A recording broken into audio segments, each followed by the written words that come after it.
blessings will overflow. Alam nyo guys, sa totoong buhay, okay mangopya. You have to mingle and get along with successful Hindi people. mali yung negosyo, mali ka lang na may-ari doon sa negosyo mo kasi complacent ka.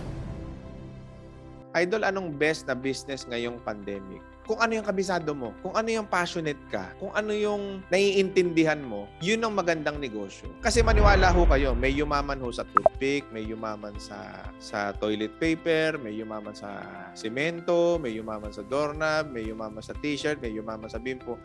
Lahat ho ng meron ho kayo, iikot nyo ho mata nyo. Lahat ho, may isang negosyanteng kumita dyan sa mga bagay na yan. Tama ho ba? So kung meron negosyanteng kumita sa plywood, may kumita sa ilaw, may kumita sa bumbilya, may kumita sa ano. Ibig sabihin, ang pinaka-perfect na negosyo sa atin is yung something na familiar tayo, na alam natin. Eh sir, wala talaga ako maisip na idea. Huwag ka muna mag-umpisa sa idea. Mag-umpisa ka muna sa skill set mo. Ano ba yung pwede mong gawin? Ano ba yung gusto mong gawin? Na kahit walang bayad, kahit walang sweldo, gagawin mo. Mahilig po akong mahilig akong kumain. Di magnegosyo ka ng pagkain, di ba? Mahilig akong mag-travel.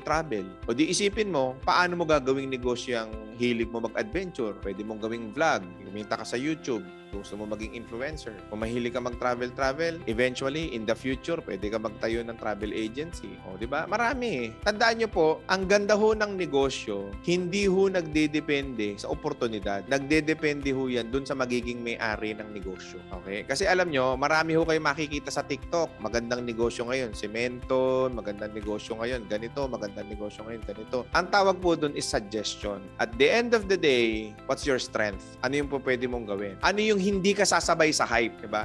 Kasi maraming mga negosyante sumabay lang sa hype, 'di ba? Na hype lang. Uy, ito yung uso ngayon, sama ako. Maraming negosyante ganun eh. Pero hindi sila nakakapag-persist, 'di ba? Pag may dumaan na pagsubok, may dumaan na mga challenges, why? Eh kasi hindi naman talaga 'yun yung gusto nilang gawin.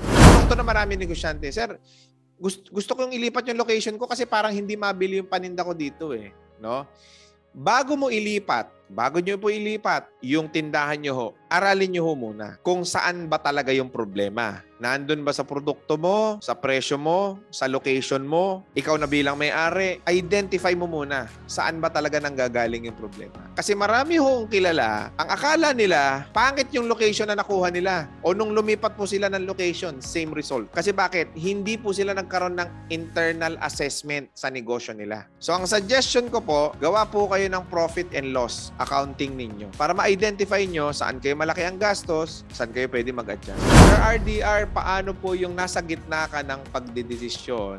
Give up mo ba yung work mo or focus sa business? Pero kasi pandemic pa eh. Pandemic pa po. Motorcycle parts and accessories ang sinisimulan naming negosyo. Ganito ho yan. Ang tawag po dyan, nasa crossroads ka. Ganito po yan. No? Meron na tayong negosyo. Okay? Kung yung yung negosyo natin, kumikita na yung negosyo natin. No? Tapos sa palagay mo, kung magfo-full time ka doon sa negosyo mo, mas mapapalaki mo siya, punta po kayo sa negosyo. Okay? Kung yung mere presence mo doon sa business na yon is magkakaroon talaga ng sobrang laking impact. I mean, pwede mong ipa-franchise, pwede ka magdagdag ng item, mababantayan mo yung kaha mo ng mas maigi, mababantayan mo yung mga supplier mo ng mas maigi. If your mere presence doon sa negosyo na ginagawa mo ngayon is magkikreate ng malaking impact sa sales mo, sa marketing, sa operation, sa production ng negosyo mo, talon ka na. Go signal na yun. Kasi alam mo yun yung tipong pag napapaisip ka, kung nandyan lang ako, kung nagawa ko lang yan, kung sana nandyan lang ako. Kung meron ka ng laging ganong thought sa isip mo, tumalong ka na, quit ka na sa trabaho. Early retirement, take the risk. No? Kasi kumikita na eh. Pero, kung hindi pa kumikita yung negosyo mo, right? Kung hindi pa kumikita, nag-uumpisa pa lang, maliit pa lang, hindi pa kayang buhayin yung pamilya ninyo, yung mag-anak ninyo. Habang nagtatrabaho ka, if you have free time or if you can do business remotely kahit nasa trabaho ka, do it. Ang importante lang, ito po yung pinaka-perfect na process. Kung kailan ka tatalon o magfo-full time sa pagninegosyo, kung ikaw ay nagtatrabaho. Ang pinaka-perfect na process is make the opportunity profitable first. Kasi mahirap kung tumalon. Sabi nga nila burn all your bridges. What if, just what if, nasunog yung bridge, paglaglag mo kumunoy, paglaglag mo impyerno, di wala ka na lalong binalikan. Lalo kang natodas, lalo kang nawalan. Burn bridges. Kumbaga parang pagsusugod tayo sa gera, di ba? Isang tulay lang ang pagitan, punta tayo doon, sunugin mo yung bridge para, antag ito, we'll do whatever it takes, di ba? Pero sometimes in life, kailangan mo ng parachute. Kailangan mo ng, alam mo yun, kailangan mo ng security. Kasi, okay yan. Applicable yan. Burn all your bridges, do whatever it takes. Applicable yan, yes. Pero, there's always a smarter way. Diba? So, kumbaga, ako, suggestion ko, if you can do it remotely na maging profitable yung negosyo mo, like advices or additional knowledge, additional information, additional wisdom about the business, monitor it remotely through your cellphone, gamit lang ang CCTV, di ba? Mache-check mo siya, panaka-naka, di ba? Use the advantage of technology para nababantayan mong maigi yung negosyo mo, Ma'am Eileen, na monitor mo yung negosyo mo ng maigi habang nasa trabaho ka or habang may free time ka sa trabaho. Ngayon, kapag kumikita na yung negosyo mo, it is already profitable, it is already making money, kaya nang buhayin yung pamilya nyo, then that's the time you jump. Talong ka na. Doon mo na susunugin yung bridges. Ibig sabihin nun, sigurado, safe ka na. Kasi kumikita na eh. Sir, paano kung biglang kumikita na pala tapos biglang nalulugi? Kailangan mong gawin, matuto ka ng lumangoy. Diba? Kung nakalubog na yung buong katawan mo, ilong na lang nakalutang sa'yo, maniwala ka sa akin, gagawa ka ng paraan para makalangoy. Kailangan po nasa timing. Timing is essential. Timing is everything about life, diba? Kailangan po may timing. So right now, our topic for day 12 is about taking control of our lives. Kasi lagi ko hong sinasabi, may choice po tayo sa buhay. Lagi ko hong sinasabi, may control tayo sa buhay. Lagi ko hong sinasabi na tayo ang may hawak ng buhay natin at hindi natin pwedeng isisi sa ibang tao. Yan po ang lagi nyo sa akin naririnig sa social media. Siguro natuturete na kayo. And alam ko marami ho sa inyo hanggang ngayon hindi pa rin natatanggap. Hindi nila matanggap na hindi sir, ang laki ng factor ng ibang tao sa buhay ko kung bakit hanggang ngayon failure ako. Maniwala kayo sir. Sinasabi nyo lang kasi hindi nyo na-experience. Sinasabi nyo lang kasi sir kasi wala kayo sa sitwasyon ko. Wala kayo sa kalagayan ko. Wala akong control sa buhay ko. Diba? Ang daming ginawang masama sa akin ng magulang ko. Ang daming ginawang masama sa akin ng mga anak ko. Ang daming ginawang masama sa akin ng mga kapatid ko. Ang daming ginawang masama sa akin ng ibang tao. Hindi totoo yung sinasabi mo na ako nag-control sa buhay ko. Kaya ako mahirap, kaya ako gipit, kaya ako nalulugi, kaya hirap ako ngayon. Hindi dahil sa akin. Dahil maraming tao ang nag-argabyado sa akin. Sakit, di ba? Sakit ho nun. Correct? Hindi ko kayo naintindihan. Okay? Pero maniwala ho kayo sa akin. Kung kayo ho ay pumasok ho dito sa webinar ho na to at medyo masasakitin ho kayo at medyo hindi nyo ho kayang tumanggap, ako ho nakikiusap. No? Ako ho nakikiusap. At least, ngayon lang sa buhay mo. At least ngayon lang sa buhay mo. Try mo lang makinig. Baka may maitulong ako sa iyo. Diba? Kasi, yan ho ang katwiran ho ng napakaraming tao. Kaya hindi nila matanggap sa sarili nila na hindi talaga eh. Sir, hindi totoo. Yung failure ko sa buhay ko, hindi totoo. Ang laki ng utang sa akin, hindi ako binayaran. Pumasok ako sa isang negosyo, hindi kumita, nalugi, naging investor ako. Grabe. Hindi talaga ako may kasalanan, sir. Yan ho ang katwiran ho ng sobrang daming tao na hindi nila kayang tanggapin sa sarili nila na sila ang gumawa sa kung ano man ang nangyayari sa buhay nila ngayon. If most of the time, yung mga ganyang klase ng thinking is nagre-reflect or naiisip lang yan noong mga taong miserable ang nagiging buhay nila ngayon. Kasi if you ask any successful person, yes, sasabihin nila, may nakatulong sa akin eh. May nag-provide sa akin eh. May opportunity dumating sa akin. Kaya ako umasenso at kaya ako yumaman. So, ibig sabihin, ganun din eh.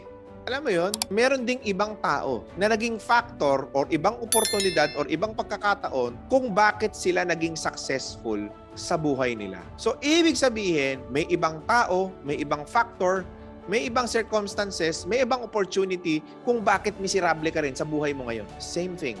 So, all you have to do is try to listen to me.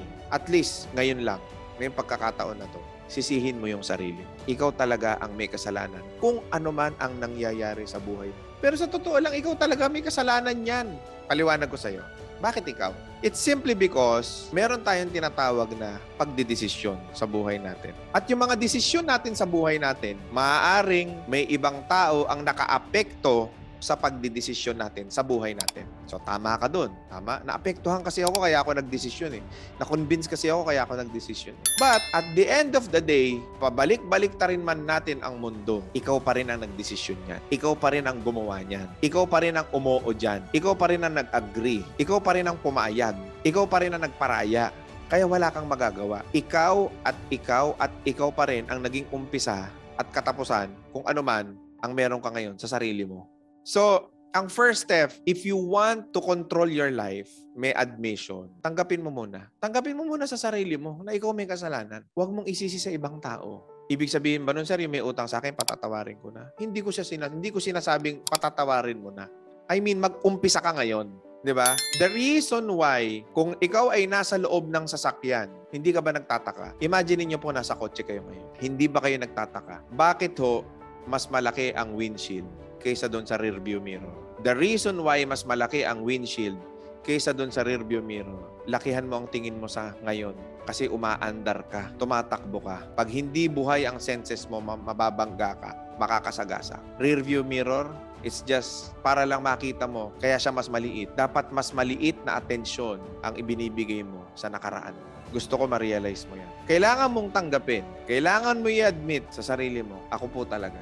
Doon ka mag-umpisa. Start your present. And your present will be presence. Regalo yan.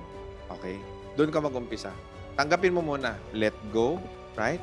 Gift yan. Kung bukas gigising ka pa, start fresh. Admit mo sa sarili mo, ikaw may kasalanan.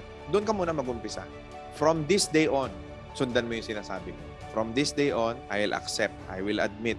From this day on, focus ako sa mga anak ko. From this day on, focus ako sa pamilya ko. From this day on, focus ako sa progress ko. From this day on, focus ako sa learnings ko. Putulin mo na. Okay? Yung negativity. Putulin mo pa kung ano yung mga hindrances, yung nakakasagabal sa buhay mo. Putulin mo. Okay? From this day on. Admission po. Tanggapin natin, no? Wala ka namang magagawa kung hindi ikaw ang nagko-control. Ang pwede ko lang masuggest sa'yo is kaya mo dapat umpisahan sa sarili mo, sa'yo. Kasi yan, kaya kitang bigyan ng tamang payo. Kasi kaya mong kontrolin eh. Hindi ko kasi kayang kontrolin yung mga taong gumawa sa'yo ng masama dati. Hindi ko kasi kayang kontrolin yung mga taong nang argabyado sa'yo dati. Hindi ko kasi kayang kontrolin yung mga iniisip mo na negative na nakaraan. Hindi ko kasi kayang kontrolin kung ano man yung mga pinagdaanan nung mahirap, masalimuot. Hindi natin kaya kontrolin yan. Ang pwede kong makontrol, ang pwede kong masuggest yung ngayon. Yung ngayon. Admit it. Umpisa ka ngayon. Admission. What should I do para magkaroon ako ng control sa buhay ko? Number one thing that you have to consider and you have to think every day, acknowledge your value. Ibig sabihin, most of the people, the reason why lagi silang naloloko, lagi silang nauuto, lagi silang nagkakaroon ng maling desisyon sa buhay nila, it is because hindi nila alam yung value nila. You have to acknowledge your value, that you are actually valuable. May halaga ka. So, kung yun ang iisipin natin, you always take pride kung ano man ang ginagawa mo sa buhay mo. Hindi mo siya basta-basta, yung tiwala, hindi mo basta-basta ibibigay yan. Hindi mo ibibigay yung 100% tiwala mo kasi alam mo yung value ng ginagawa mo. Alam mo yung value ng oras mo. Alam mo yung value ng sarili mo. Kailangan maintindihan po natin na may value tayo bilang tao. Kasi marami hong tao, sobrang baba ng self-esteem po nila. Kung ano na lang ang dumating na oportunidad, kung ano lang dumating na na negosyo, sabak na lang ng sabak. Kaya naloloko eh. Hindi nila naiintindihan, ganito hong mindset. Kung kaya nilang gawin yan, kaya ko rin gawin yan.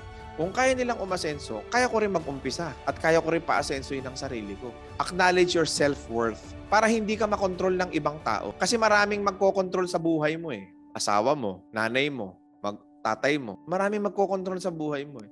And if you allow those people to take control of your life, 'di ba? Kung papayagan mo sila na mag-control sa buhay mo, ikaw yung tipo ng tao, right? Ikaw yung tipo ng tao na walang direksyon, walang pupuntahan. Kasi bakit? Blinded ka eh. Hindi mo naman alam kung saan papunta yung iniisip nila eh.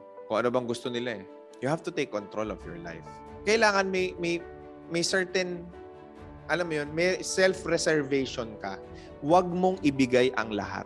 You have to understand that.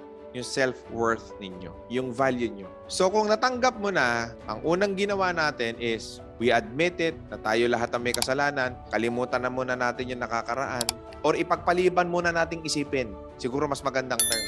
Focus sa present, di ba? Understand your self-worth, yung value mo sa sarili mo. Take pride, di ba? And then, what?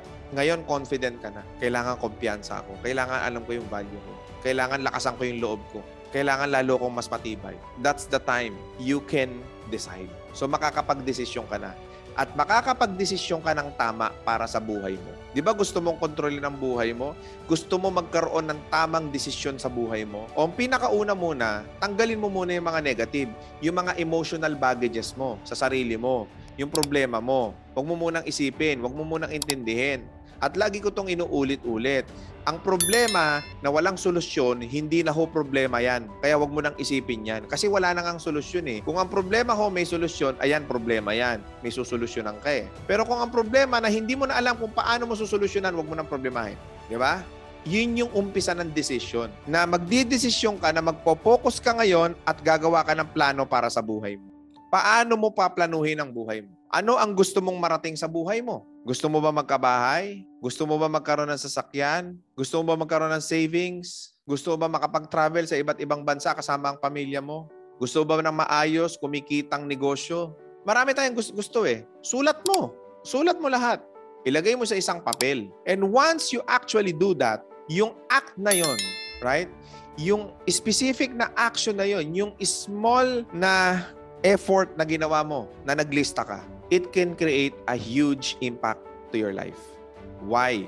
Mas mabivisualize mo kung paano mo siya gagawin, kung paano mo kukunin. Kasi may document ka eh. Meron kang ginawang plano eh. Mas nabivisualize mo, ay dito pala papunta yung direction ko. Kumbaga, kailangan mong maging engineer ng buhay mo. That's how you actually control it. Okay? Mamimili ka na. This time around, mamimili ka na. Paplanuhin mo na. Okay? So, kapag ka plinano mo, kapag ka taliwas doon sa plano mo sa buhay mo dahil nakafocus ka na ron sa plano mo sa buhay mo, pag hindi na siya konektado doon sa plano mo, you can easily eliminate that or hindi mo na, or you can just ignore it. Correct? You can just ignore it. Kasi meron ka ng planong ginawa, oh, eto ka, dito ako papunta eh. So, kung yung pagbabarkada, pag-iinom, pagwawaldas ng pera, pagsha-shopping na walang katuturan, hindi yan kasama sa plano, tabi muna yan. Kailangan mong lumaban sa buhay. So, ang umpisa ng laban mo sa buhay is kung naiintindihan mo na ang laban na yan is sa sarili mo lang. Yung laban na yan sa loob lang ng sarili mo eh. Nagdidesisyon ka eh. May option ka sa buhay. Ngayon guys, if you know how to play the elimination game, kung alam mo na kung paano tanggalin yung mga bagay na hindi nakakatulong sa buhay mo, you should also master to learn how to say no. Kasi maniwala ka sa akin, yung mga taong iniiwasan mo dahil hindi nakakatulong sa'yo, babalik at babalik yan. This time around, tandaan niyo po itong sinasabi ko, learn how to say no. Aayain ka ng tropa, barkada, inuman muna tayo, banding muna tayo, tsaka na muna yan, magbakasyon na muna tayo. Learn how to say no. Magsugal muna tayo.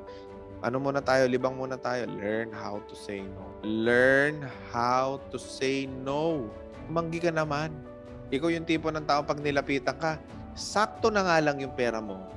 Tapos nung nilapitan ka nung kaibigan mo o nung kamag-anak mo o nung mga mahal mo sa buhay, hindi ka makatanggi. Learn how to say no. May gusto ka mangyari sa buhay mo. Kaya, alam nyo, napakaganda nitong ginagawa naming outlet, itong community natin. Kasi, alam ko ho, marami ho sa inyo tama doon sa mga sinasabi ko. Alam nyo kung bakit ko nasasabi yan? It is the same experience na nararamdaman ng maraming tao sa inyo dito, and it is also the same experience na naramdaman ko po. Nung natuto kong umiwas, nung natuto kong humindi, nung natuto kong mag-focus, nagbago po talaga yung buhay. Dati ho kasi marami akong pwedeng sisihin sa buhay ko. Even kayo, marami kayong pwedeng sisihin sa buhay niyo. Inalis ko yung sarili ko sa ganung estado. Nag-focus ako sa pamilya ko. Kasi alam mo, ganito lang naman yan. Kung titignan nyo ho, yung mga mata ng mga magulang nyo at ng mga anak nyo, yung mga mahal mo sa buhay, doon mo sasabihin sa sarili mo na may responsibilidad ako. Hindi ko po pwedeng ipagsawalang bahala to. Meron akong kailangan may marating ako sa buhay. Kailangan umasenso ko. Gusto mong umasenso? Gusto mong yumaman? Gusto mong maging successful? Alisin mo bagahe mo. Tanggapin mo sa sarili mo na yung mga nangyari sa'yo is ikaw ang may kasalanan yan. Magkaroon ka ng goal. Yang paikot-ikot na sinasabi ko sa inyo, yan lang po talaga yung formula. Gusto mo magbago buhay mo, gusto mo maging control ka. Ang kagandahan po dito sa sinasabi po natin, sa binabanggit ko po sa inyo, once na magkaroon ka ng control sa sarili mo, sa buhay mo, unlimited opportunity. Alam mo yun? Yung tipong siksik, liglid, umaapaw, sobra pa. Maniwala ka sa akin. I-align mo lang yung sarili mo dun sa gusto mong mangyari sa buhay mo. Alam niyo kung bakit? It's simply because sobrang bait ng Diyos. I mean, sobrang bait niya talaga. Ibibigay niya talaga sa iyo lahat. Maniwala ho kayo. Lahat ho ng hiniling ninyo, binigay na ng Panginoon Diyos yan. Hindi nyo lang naramdaman kasi preoccupied yung sarili mo, yung puso mo, yung isip mo sa kung ano-anong mga bagay. Pero binigay na sa iyo lahat yan. Alright? So, let's call it a night. Maraming salamat po and God bless you.